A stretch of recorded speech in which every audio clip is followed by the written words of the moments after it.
ఇది FIR copy. ఈ ఘటనలో చేసిన ఇది ఎఫ్ఐఆర్ కాపీ, ఇదేమో కంప్లైంట్. ఇది ఎఫ్ఐఆర్ కాపీ, ఇది కంప్లైంట్. కంప్లైంట్ ఏమిచ్చారు? చనిపోయినటువంటి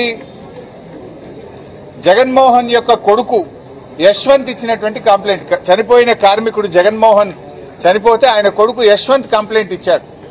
ఆ కంప్లైంట్ లో ఎంత స్పష్టంగా చెప్పారంటే,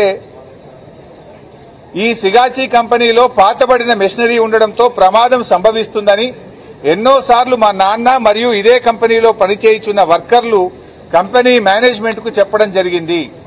అయినా మేనేజ్మెంట్ ఉద్దేశపూర్వకంగా కావాలని అదే పాతబడిన మెషినరీలతో పనిచేయించారు. ఇలాగా పనిచేస్తే చాలా ప్రాణ నష్టం జరుగుతుందని మరియు తీవ్రమైన హాని కలిగే అవకాశం ఉన్నదని మా కుటుంబ సభ్యులకు నాన్న చెప్పుతూ చాలాసార్లు బాధపడేవాడు అని ఇంత స్పష్టంగా కంప్లైంట్ ఉంది. ఈ కంప్లైంట్ మీదనే ఎఫ్ఐఆర్ అయింది. ఇందులో యాజమాన్యం నిర్లక్ష్యం ఉంది. పాత మిషనరీతో పనిచేయడం వల్ల ఈ సంఘటన జరిగింది అంటే ఇంతవరకు యాజమాన్యం మీద కేసు పెట్టలే.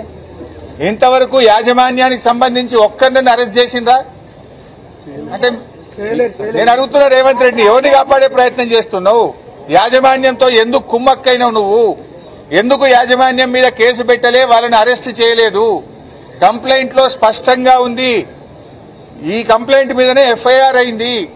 యాజమాన్యం నిర్లక్ష్యం వల్ల, పాత మిషనరీ పెట్టడం వల్ల, ఎన్నోసార్లు చెప్పిన నిర్లక్ష్యం చేయడం వల్ల ఈ బ్లాస్టింగ్ జరిగింది, దీంట్లో మా వాళ్ళు చనిపోయారని అంత స్పష్టంగా కంప్లైంట్ వస్తే రేవంత్ రెడ్డి ఎందుకు యాజమాన్యాన్ని కాపాడుతుంది? యాజమాన్యంతో ఉన్న లాలూచి ఏంది అని నేను అడుగుతా ఉన్నా.